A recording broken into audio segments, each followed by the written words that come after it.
As you can see on this mixer slider here, we've got this 0 point, and the 0 point is the kind of ideal and maximum that you would ever want your music to go to. This would include a fully processed piece of music with compression, EQ and effects on. So as the final end and target, you wouldn't really want to go above 0 decibels, and it may be the case that it may just peak every there and again just to that 0 decibels point. It doesn't necessarily mean it has to be consistently always at 0 decibels. It's allowed to go lower, but not ideally any higher. As you can see on this meter also, it goes from 0 and then you've got a plus and minus value. So on this particular mixer you can see we've got a 4 above it.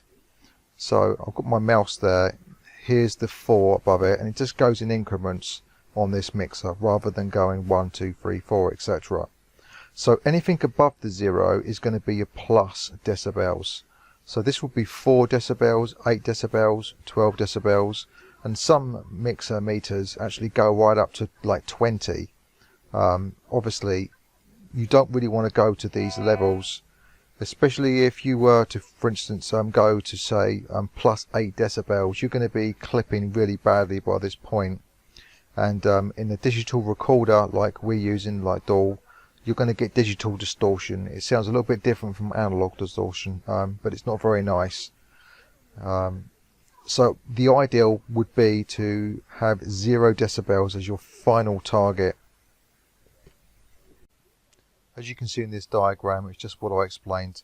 We've got an ideal which is at 0 decibels, and anything above it is plus decibels, anything below it is minus decibels. When we're doing our recording, we ideally want to record in a minus decibel range. This is so that we've got some spare room until we get to that 0 decibels point, that ceiling. So this spare room is actually called headroom. So whenever you hear me mention the word headroom, that's exactly what it means. It means that we've got a little bit of decibel room left until we're reaching that 0 point, that ceiling of 0 decibels.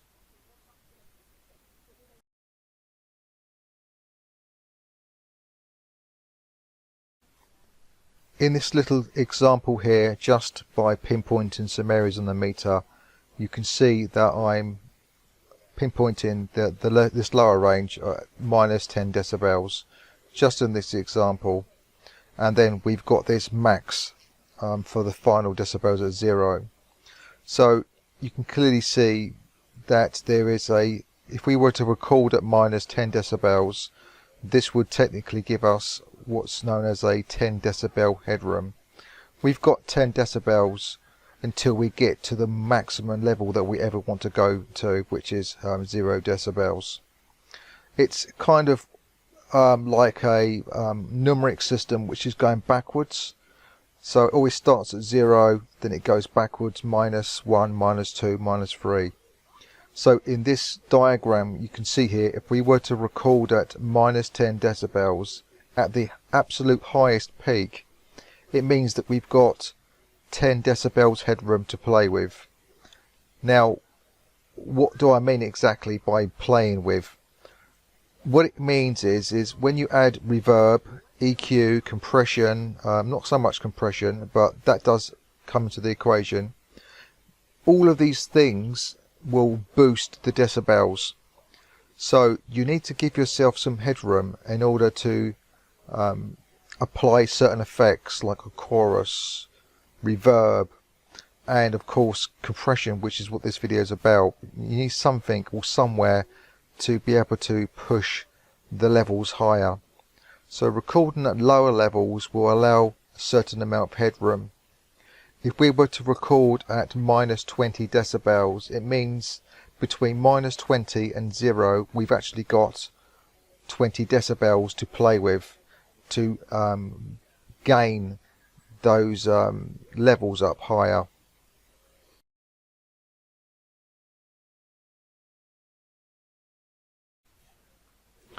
So now let's move on to this diagram, and this diagram shows us a few things.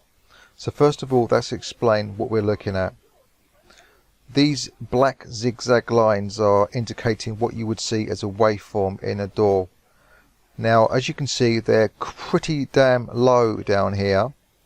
This is represented as minus decibels, minus 19 decibels, okay? So this is the lowest, quietest part of your recording. This could be maybe a quiet part of a verse of your recording. And then let's say, for instance, this verse includes just one word which requires you to shout. And that word, one word, could literally spike up. And you can see here that this is spiked suddenly to minus 2 decibels. So there is quite a difference between the quietest part and the loudest part. And this is what's called dynamic range. There's a huge difference between quiet and loud. And unfortunately, because this one-off peak that is found in this waveform, it means we've only got a 2 decibel range of headroom there until we get to the 0. That doesn't really give us a lot to play with, so that when we're doing EQing or other effects, we've only got 2 decibels until it hits the 0, and then we can't go any further. But the problem goes much more deeper than just the headroom that we've got left. The problem with this example is that when you've got music playing at a more consistent decibel level, the quiet part of your vocals are going to be drowned out. You're just not going to hear anything. So we've got a problem with this. Because the vocals are very dynamic in its range, you're going to have very, very quiet parts, and then you're going to have very, very loud parts. Typically, the quiet parts will be found in the verse, and the loud part, where it gets more lively, is found in the chorus. So in this particular example, we've got a big problem. The quiet parts are too quiet, and that one-off peak in this particular case, it went right up to minus 2 decibels. That's not really good for us, because we're not going to be able to hear most of our track. It's very, very quiet. So how do we get around this problem?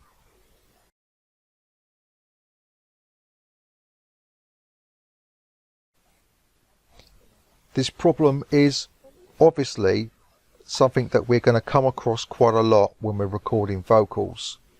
We can clearly see what the difference is between the very quiet part and the very loud part. And between the very quiet part and the very loud part, there is actually a 17 decibel difference between those two parts. So how do we work out that there's a 17 decibel difference? Well, it's quite simple. All you have to do is you just have to deduct the peakest loudest point, which in this particular case is minus 2 decibels, deduct that from the most quietest part, which is minus 19. So it's 19 take away 2 is 17 decibels. That's the difference between the quietest part and the loud part. So we've got a serious problem here. There's going to be some serious parts of this particular track which is going to be so quiet. The natural instinct to solve this would be to turn up the volume of your track so that this minus 19 decibels is more like minus 5 or minus 6. It's much louder. So let's do this. Let's say we're going to turn up the volume just so the quietest parts are now going to be louder.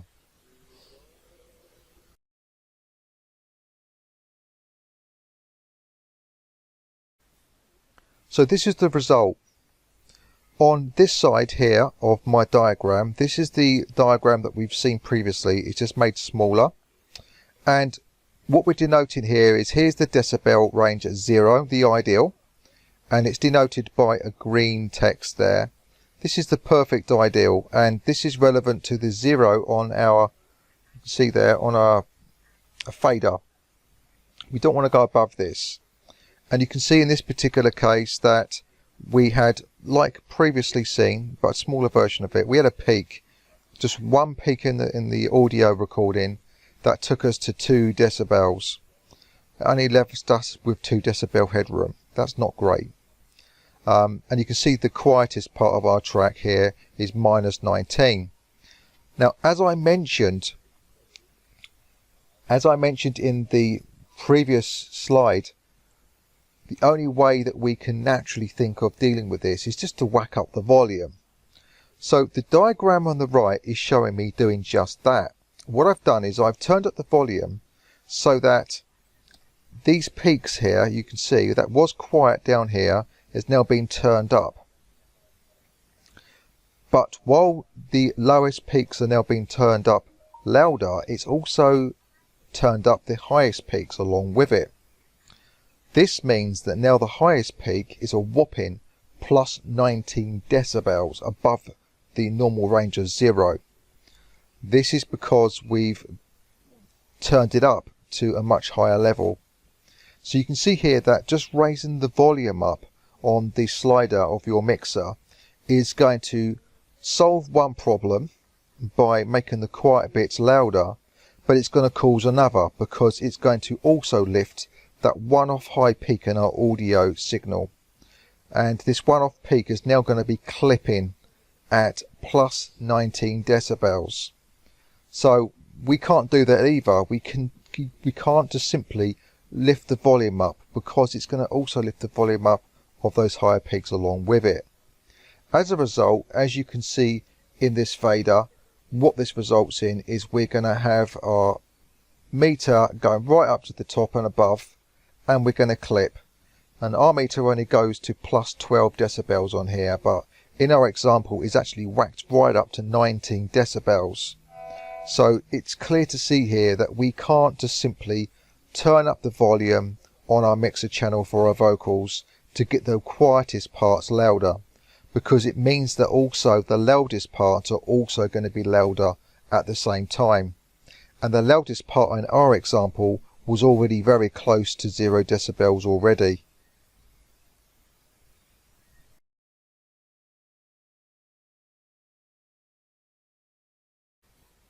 So this is when we come to a method called compression. And compression is exactly as you would expect it to be. We've got to compress or squash or crush down the peaks. So in order to do this, we apply a process called compression. And I've denoted this compression by a real life foot. And as you can see, this real life foot is seeing the peak, and it's going to start to push it down to be closer to the quieter parts down here.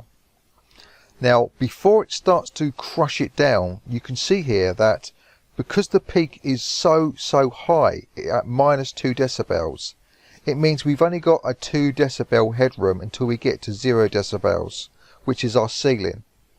So you'll see as the foot comes down, it's going to increase our headroom. And the headroom, remember, is our ability to add some volume or gain to it. At the moment, we've only got headroom of 2 decibel volume gain that we can add to our track, or a vocal recording in this particular case. 2 decibels is not enough, and this 19 decibel level down here is very quiet. But we're not going to deal with the quiet part at the moment. We're just going to deal with what's causing the problem. And what's causing the problem is the peak. Now, in my particular illustration, I've only got one peak to keep things simple. But in reality, when you're recording your chorus part, you're going to see it suddenly going up to a high peak and really staying up there for a while until you go back down to the verse again. So let's see what happens when the foot starts to crush down the peak.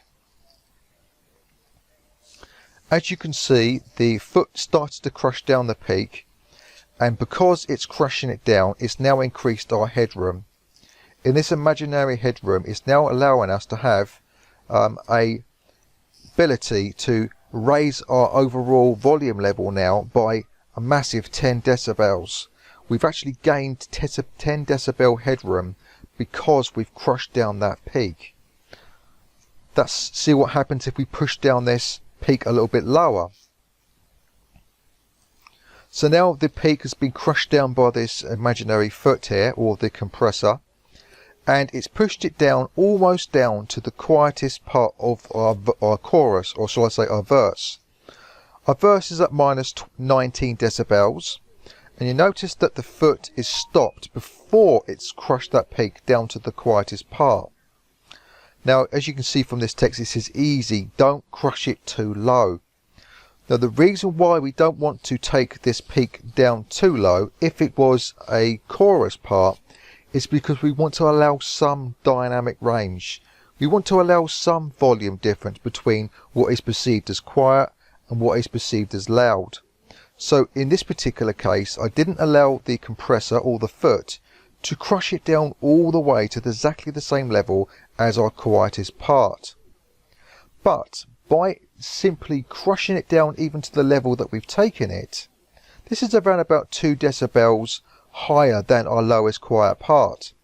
What we've now got is a headroom of a massive 17 decibels to play with. So that's right, we can now gain our overall volume of our recording by a massive 17 decibels until we reach that ceiling of 0 decibels. So for clarity, I've highlighted this area in blue. By crushing down this peak to minus 17 decibels and just leaving the quietest part where it was at 19 decibels, it means that this blue area represents how much we can move if we wanted to on our slider to gain the overall volume up. But we don't use the slider to make up this gain. We use the settings of the compressor to make up this gain from what we've taken out from the peak. I'm sure you'll agree that this waveform looks significantly better than this one. You can see there's a vast difference between the two.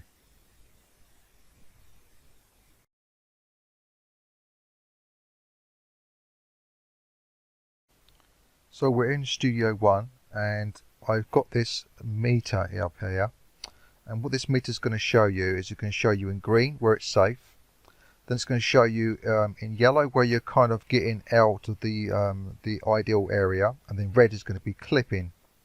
I'm going to play this, and just before we play this, you're going to notice that the waveform has a wide dynamic range.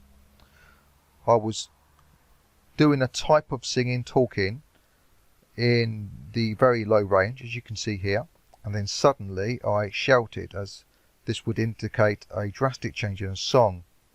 Now just take note of the wide dynamic range that we've got between the quietest part and the loudest part. And I'm going to play this first of all a couple of times so you can hear it's obviously different, and I'll point out a few things on this meter. I'll make this meter a little bit bigger so we can really see what's going on here. This is a meter that comes with Studio One, by the way. Let's just play this.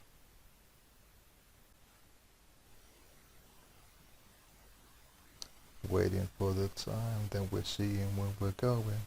Waiting for the time. Yeah, yeah, yeah! So, as you can see there, we have got a drastic difference in this. It's really, really drastic. And this is not good for us. Let's just have a look again.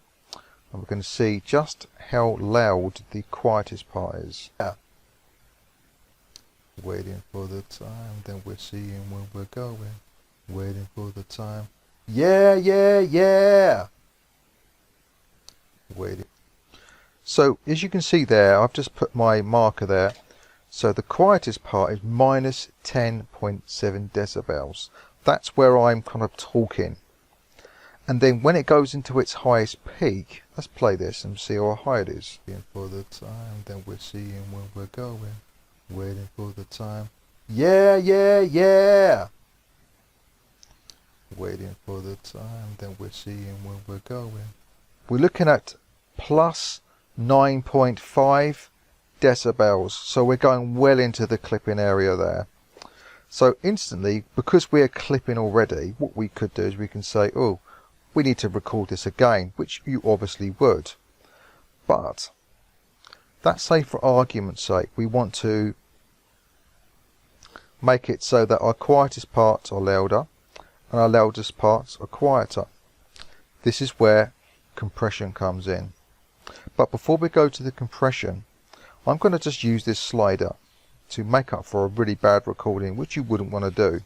So I'm going to bring this down so that the loudest peaks do not go any higher than 0 decibels. So I've added a compressor to the insert, and the insert is here, and to do this you simply click on the plus button and you can start to type in this little box, compressor. Just type in COM brings it right up, and then you can just click on this and then it adds it to there.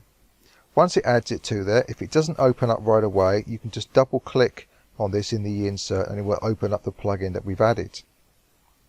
Now, even though you can see that there's lots of control on this compressor, there is really only 3 things we need to understand.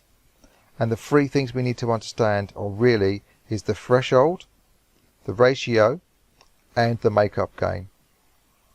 There's nothing else that we need to touch on there for the moment. They're just things that are going to fine-tune things. But the threshold, the ratio, and the makeup gain are the 3 things we need to understand. So let's concentrate on the threshold. What is the threshold for? Well, the threshold is to say when you want the compressor to start to compress the sound. At what point do we want the compression to start to happen? So in order to determine when we want it to happen, we need to understand where the quietest part is in the track. This is so that we don't compress the lower levels and we only compress the peak levels. So we could say that anything above this threshold is going to be compressed and anything below the threshold won't be compressed. So by dialing in, as I have done here, 11.2, or we could just round it up to 11 just for argument's sake. Okay, 11 decibels. That means that it's 1 decibel higher than the lowest quietest part. This means that it's definitely not going to start to compress the lowest quietest parts. We don't want to touch that. What we want to happen is we want to bring down the peaks down to the lowest parts. In this particular case, we've just told when the compression should start. We've said the compression should start for anything that is above 11 decibels. Now we understand the when is it going to start to compress. We need to understand exactly how much it's going to compress it by. And this is the ratio. The ratio is like a volume, it's like an amount or a strength. You could say that this is a strength amount, but rather than calling it a strength, it works on a different kind of form factor. It works on a ratio factor. As you can see by default, it says 2, and it's got a little colon there, and 1. This is basically saying it's got a ratio 2 to 1. This basically means that for every 2 decibels that goes over the threshold of 11 decibel threshold, it's only going to allow 1 decibel through. That's the 2 to 1 ratio. So that basically means it's going to cut it in half. It's going to decrease it by 1 decibel. Now you don't have to worry about the ratio so much, because as you can see in the dial, it's actually 50% through the full range. So you could look at this as a 50% strength. As I mentioned, 2 to 1 is actually 50%. But the ratio may confuse people, so you can just look at this as a percentage and use the meter. What you're listening out for is you're listening out at the moment for the peaks to come down. You're not listening out for the overall volume to go up. You're trying to get the peaks to sound very similar to the quiet parts, as in the perceived volume in your earphones or your ears. They should sound roughly the same. So we've set up when it's going to start to compress. We've got a compression ratio of 2:1, which is how much it's going to compress it by. This is the strength. And then once it's done this, we can then go and move over to the makeup gain. Theoretically, if we have compressed things properly, what will happen is that your overall track will sound quite quiet. This means that we've crushed the peaks to be closer down to the lowest, quietest level of your audio track. Then everything will sound quiet rather than just the quiet parts. The peaks will sound as loud as the quiet parts. And this is where we would come to the next one of the settings, and that is to make up the overall gain once we've crushed those peaks down. So what I'm going to do is I'm going to start playing this loop, and then I'm going to start increasing the ratio, which is the strength. I want you to notice on these meters, there's a meter on the left and there's a meter on the right. So the meter on the left is showing you the original signal, and then the meter on the right is showing you the signal after it's been compressed. What you'll see is on the left hand side, when I say yeah, yeah, yeah, that it peaks right up really high. And then what we should be starting to see on the right hand side is when I say yeah, yeah, yeah, it should go down lower than this side. And you should be able to see this simultaneously at the same time, while you can actually hear the difference as well. So what I'm going to do is I'm going to start to increase that ratio. Now one other thing to mention is this area here called attack and release. This is to do with how fast it reacts. For us, what we're going to do is we're going to turn adaptive on and even auto on to allow it to take care of that for us, because we're going to look at this a little bit later on. What we're concentrating for now is just getting the peaks down lower, and we're going to be looking at the meter on the left, the meter on the right, and increasing this ratio, and we will see the effects take place. So just to recap, the left meter is going to show you the original signal, the right meter is going to show you what it looks like as it's being compressed. Let's play it. Waiting for the time, then we're seeing where we're going. Waiting for the same at the moment. Yeah, yeah, yeah. Waiting for the time, then we're seeing where should start to see the peaks come down. Waiting for the time. Yeah, yeah, yeah. Waiting for the time, then we're seeing where we're going. Waiting for the time. Yeah, yeah, yeah. It's starting to come down on the peaks. Waiting for the time, then the quiet shouldn't change. Waiting for the time. Yeah, yeah, yeah. Waiting for the time, then we're seeing where we're going. Waiting for the time. Yeah, yeah, yeah. Waiting for the time, then we're seeing where we're going. Waiting for the time. Yeah, yeah, yeah. Waiting for the time, then we're seeing where we're going. Waiting for the time. Yeah, yeah, yeah. So you can clearly see there's a difference in the peaks when I'm saying the loudest part, yeah, yeah, yeah. I turned off the auto and I adjusted the attack time so that it worked a little bit quicker. The lower the attack time, the quicker it's going to respond. And because yeah, yeah, yeah are very sharp and fast notes, I've made sure that the attack time is quite fast. So let's just play this back again, and then we should see this massive difference in there. Waiting for the time, then we're seeing where we're going. Waiting for the time. Yeah, yeah, yeah. Waiting for the time, then we're seeing where we're going. Waiting for the time. Yeah, yeah, yeah. So you can see that we're allowing the peaks, the louder parts to be still a little bit louder than the quiet parts, so that we keep some dynamic range in there. The dynamic range is the differences between the quietest and the loudest, and you want to have a little bit of dynamic range still in there so that you can really feel in the music when it's going from a verse to a chorus. the chorus should be perceived as louder, but we don't want it to be so loud that it's taking all of our headroom up. We want to be able to give ourselves some headroom so that we can increase the overall volume of that track to make it louder. So in reality, what's happened to the waveform is going to go from what it looks like here to more like something like this. So now we've brought the overall volume down for the peaks only, we've now got loads of headroom to raise the overall volume, and for this we use the make up gain. So what we're going to do is we're going to make up this gain, and you'll see that it's going to go up as I'm using this make up gain, and we're going to aim for about -4 decibels. Waiting for the time, then we're seeing where we're going. Waiting for the time. Yeah, yeah, yeah. Waiting for the time, then we're seeing where we're going. Waiting for the time. Yeah, yeah, yeah. Waiting for the time, then we're seeing where we're going. Waiting for the time. Yeah, yeah, yeah.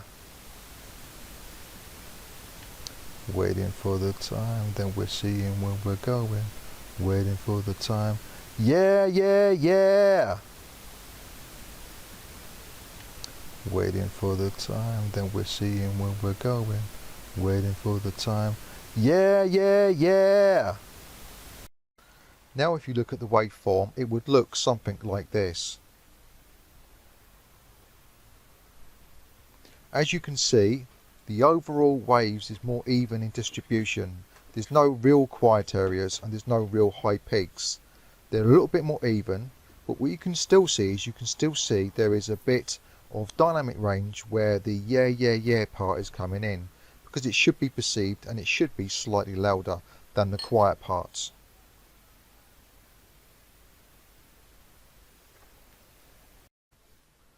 So to summarize, what we're looking at is the compression to compress just the peaks and bring them down to closer to the quiet areas. And then once this has been achieved, we then use the feature called makeup gain to bring up the overall volume, because we've just gained some additional headroom that we can actually use.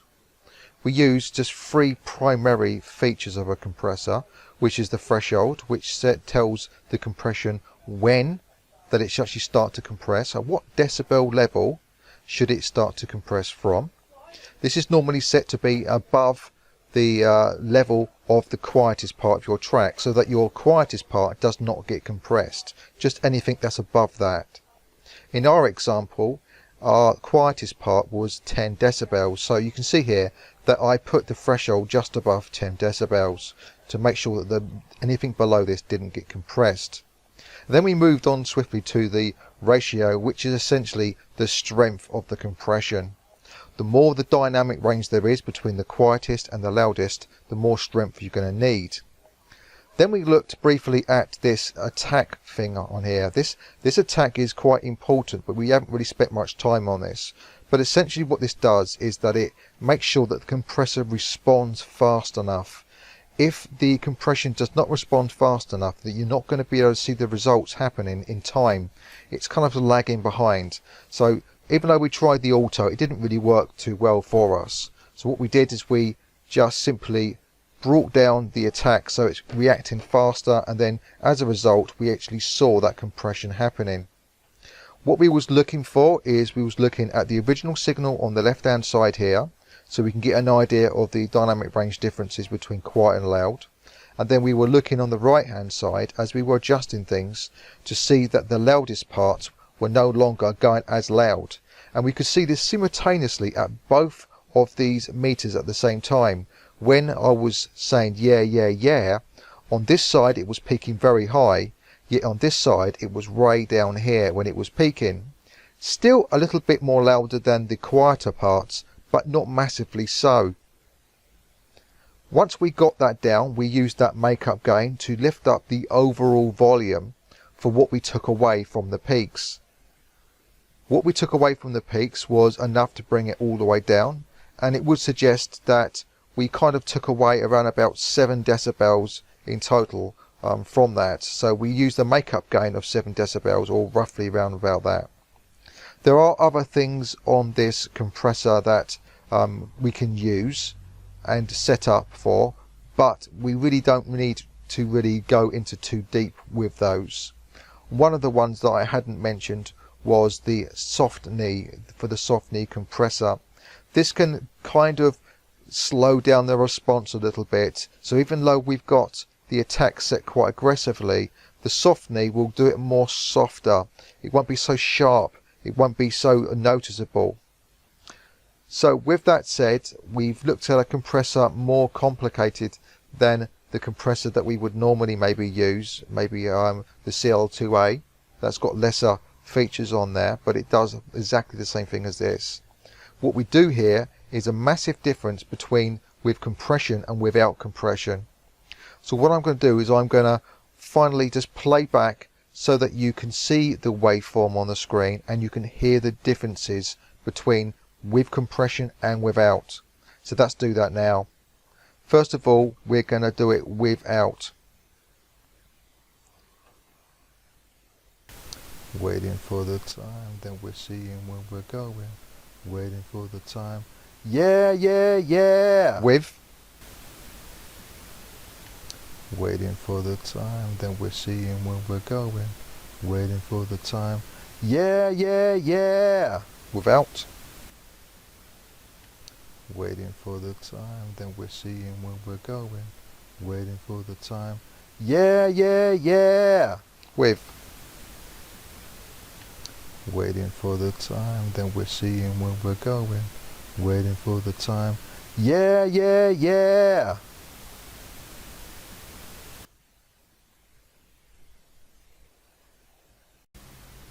So this concludes the video on compression. I hope it's more clearer with the visual aspect of things as to what the main features that you need to understand and what they do, and the effects that they have on the actual waveform itself.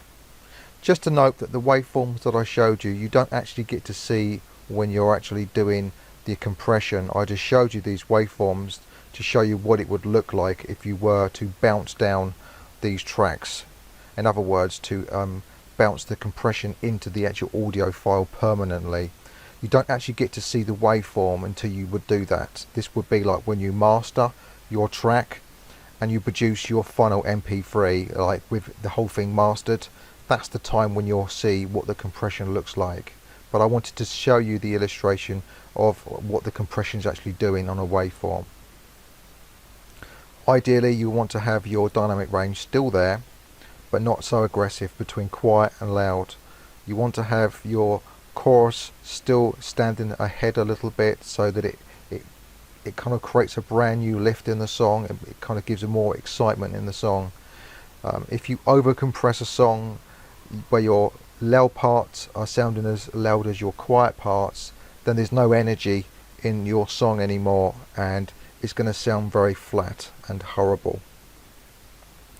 So we did look at this compressor as we saw here, but remember, if you install the Reason plugin, you can go ahead and you can apply the Reason version of the plugins that you're more familiar with, and by doing this you're going to be able to simply use the rack that you're familiar with. And so that the CL2A, the leveling one, or the RE2A in this particular case, the cakewalk, it's got exactly the same features on there, but just even less than that. The threshold that we were talking about, is the threshold and the ratio is actually included into this one single dial. So the when to start compressing and how much by strength of the compression is incorporated into this one dial. And then of course you've got this makeup gain, so it's just reduced it from 3 buttons down to 1, and the rest is done kind of all behind the scenes of the plugin, so it's quite good. But it's nice to have those additional features on a fully fledged plugin where you've got the control over the attack and release, because that can be quite important.